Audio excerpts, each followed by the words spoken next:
Salve, pessoal! Mais uma importante decisão para nós incluirmos aqui nesses comentários sobre Tribunal do Júri, jurisprudência em 10. Pessoal, o Tribunal do Júri, o procedimento do Tribunal do Júri, ele é escalonado como todo mundo conhece. E veja bem, se você tem duas fases, cada fase tem uma especificidade importante. E, claro, a defesa precisa estar muito bem antenada para cada etapa processual e mais para os detalhes atinentes ao procedimento, sempre com foco para o juiz natural. Se nós estivermos na primeira fase, o foco é para o juiz ali togado que vai proferir uma das 4 possíveis decisões. Mas, como regra, nós temos o juiz natural para apreciar o mérito desta imputação, o conselho de sentença. São os 7 jurados. Não pelo princípio do indúbio pro societário, coisa que já falamos bastante aqui e principalmente no curso Estratégias e Técnicas Defensivas no Tribunal do Júri. Mas, acima de tudo, porque a Constituição diz que quem é o juiz natural para julgar os crimes dolosos contra a vida será o conselho de sentença, 7 jurados. Então, como nós já falamos, repito, no curso Estratégias, o que nós temos que pensar é uma análise do caso focado, como regra, ao juiz natural, ao plenário do júri. Por isso, essa grande importância de nós, como defesa técnica, fazermos a controlabilidade de todos os atos processuais, seja através da nossa atividade, leia-se, uma atividade de defesa ativa, seja através de eventuais impugnações. Sabemos muito bem. E aqui um exemplo. Embora a questão já esteja, de certa forma, batida e debatida, veja que isso chega novamente ao STJ como debate, mas aqui eu quero trazer para vocês, como a gente sempre tenta fazê-lo, as análises práticas destas situações, e principalmente a análise cirúrgica, prática, técnica e estratégica da defesa. Tá certo? Bom, o que nós estamos debatendo, portanto, é pronúncia, a decisão de pronúncia, lê-se a decisão de admissibilidade da acusação, mas, em algum momento, o juiz se excede no ato de fundamentar, ou seja, há um excesso na linguagem e eventuais efeitos práticos desse excesso. Pessoal, todo mundo sabe que as decisões precisam ser fundamentadas, quase todas, salvo a própria do Tribunal do Júri, no que diz respeito à tomada de decisão pelo Conselho de Sentença. Mas quase todas as decisões precisam ser fundamentadas através do artigo 93, 9 da Constituição, ou seja, da imposição constitucional. Mas a decisão de pronúncia, ela tem uma questão extremamente relevante. Está lá no artigo 413, parágrafo único do Código de Processo Penal, uma rápida leitura, mas todo mundo já conhece esse dispositivo, aponta o legislador que a fundamentação da pronúncia limitar-se-á, ou seja, essa expressão é de extrema relevância, limitar-se-á, ela é uma fundamentação limitada à indicação da materialidade do fato e da existência de indício suficiente da autoria ou de participação, devendo o juiz declarar o dispositivo legal em que julgar em curso o acusado, especificar as circunstâncias qualificadoras e as causas de aumento de pena. Mas o ponto importante é o limite da fundamentação da decisão de pronúncia, que está no artigo 413, parágrafo único, aos 2 requisitos de admissibilidade da acusação.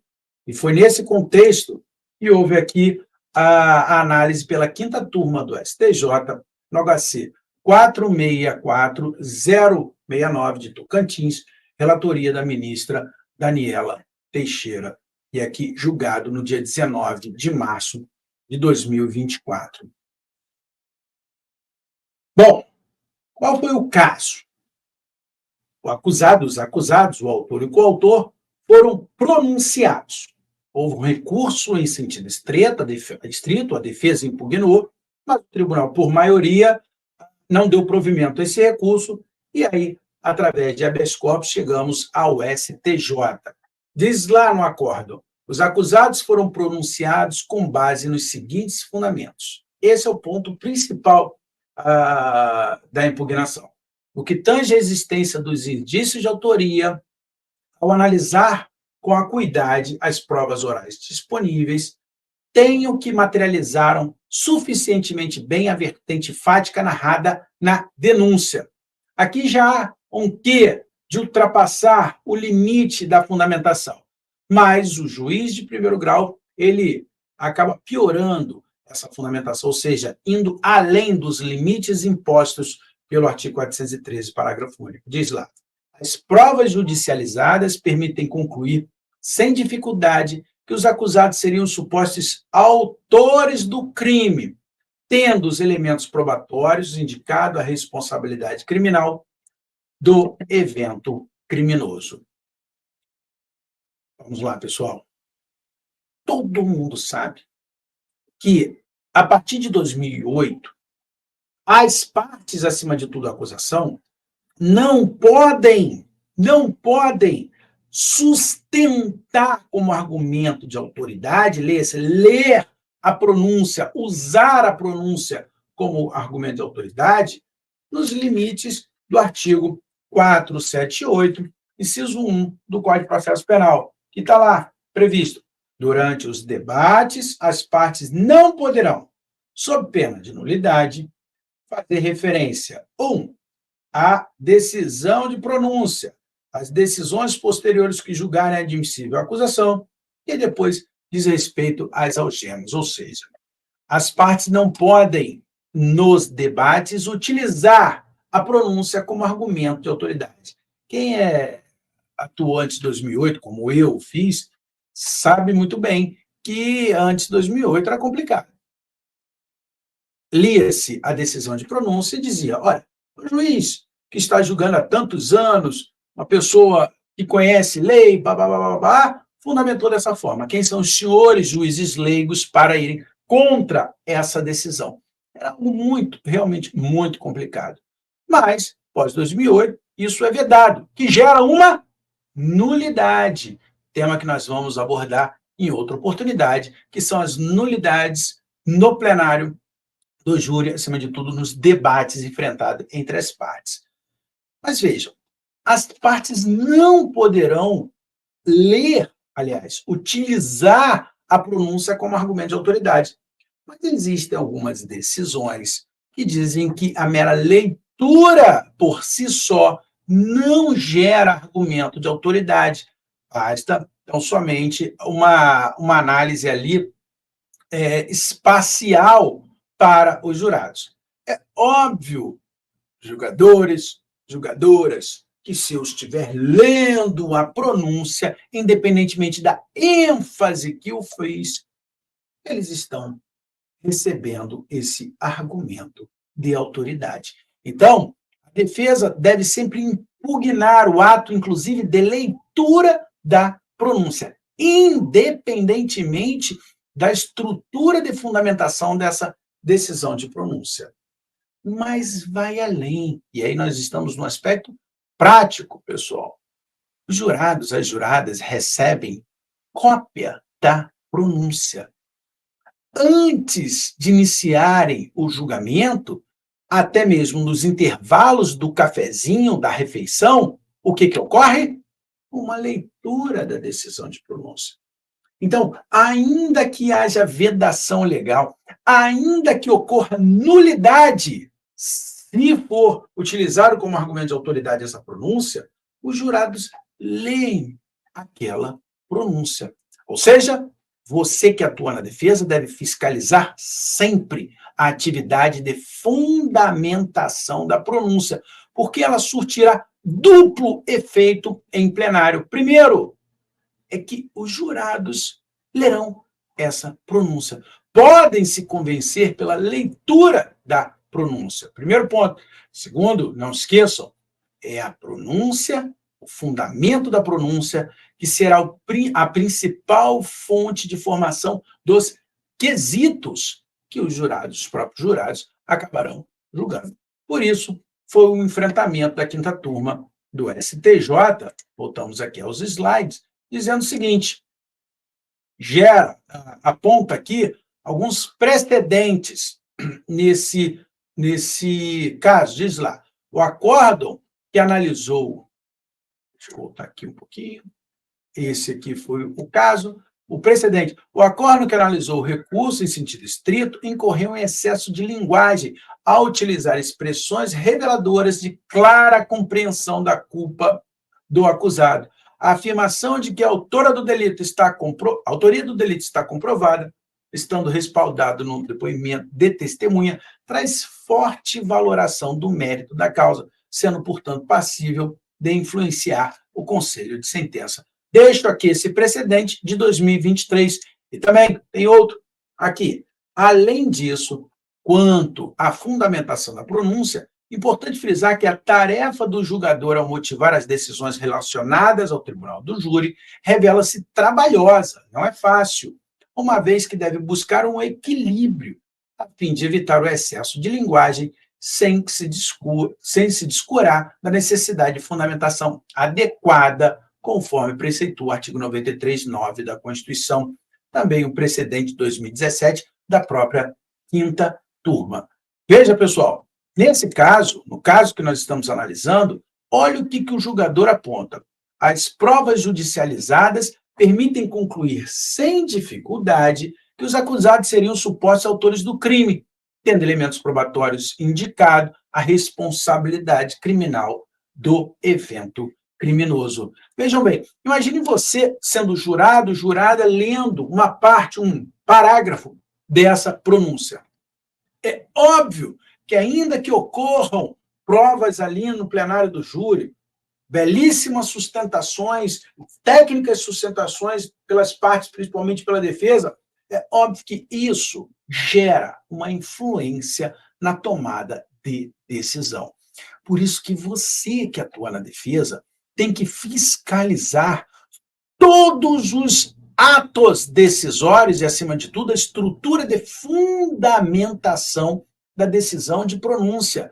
Olha, eu acabei até esquecendo um dos efeitos da pronúncia. Qual? Limita ou delimita a acusação em plenário, está lá no artigo 476 do Código de Processo Penal. Então, pessoal, pensem que vocês devem efetivamente fiscalizar a fundamentação de pronúncia, recorrer, primeiro, ao recurso de distrito, depois nós vamos falar isso especificamente no curso sobre recurso no Tribunal do Júri, mas, acima de tudo, nós temos que falar, que a decisão de pronúncia pode sim influenciar os julgadores, as julgadoras, quando eles lerem aquela decisão. 2, acaba delimitando a acusação em plenário. 3, é a principal fonte de quesitos, está lá no artigo 482, parágrafo único. Então, é sua obrigação constitucional fiscalizar esse ato, o que foi feito aqui a partir desse habeas corpus, que gera, ao final, está lá, já falamos dos precedentes, está lá a decisão. Ante o exposto, concedo a ordem de habeas corpus para declarar nula a decisão de pronúncia, em razão desse excesso de linguagem. Importante, determinando o seu desentranhamento, para que os jurados e as juradas não tenham acesso a essa decisão, e remessa dos autos à origem para proatar uma nova decisão de pronúncia, devendo o juiz local utilizar linguagem adequada para que não haja uma influência direta ou indireta aos jurados. Então, pessoal, importante, julgado, um julgado que acaba sendo rotineiro ali nos tribunais superiores, gera uma clara nulidade processual, mas eu quero trazer para vocês aqui esse aspecto prático, que se nós não fiscalizarmos essa fundamentação da decisão de pronúncia e do próprio acórdão, o que nós vamos levar? possibilidade que os jurados tenham acesso a essa decisão. A mera leitura pode influenciá-los, ou seja, você deve recorrer requerendo seja declarada a nulidade dessa decisão e que a mesma seja desentranhada dos autos. Há decisões impondo que seja ali, como é que era a expressão? Colocado um papel por cima, ou seja, obstada a leitura daquela pronúncia. Só que hoje nós temos os processos digitais. Aí que um jurado, uma jurada tem acesso a esse processo. Por isso que o seu pedido de recurso ou habeas corpus, a sua impugnação, é para que, após a declaração da nulidade, essa decisão ela seja desentranhada dos autos. Porque, repito, pode sim gerar influência aos jurados. E pode gerar essa influência, inclusive, no momento do cafezinho, quando eles têm acesso a uma leitura da decisão de pronúncia. Portanto, cuidado, mais um importante precedente que a defesa tem que estar antenada no que diz respeito à eventual nulidade no procedimento e, claro, no próprio tribunal do júri.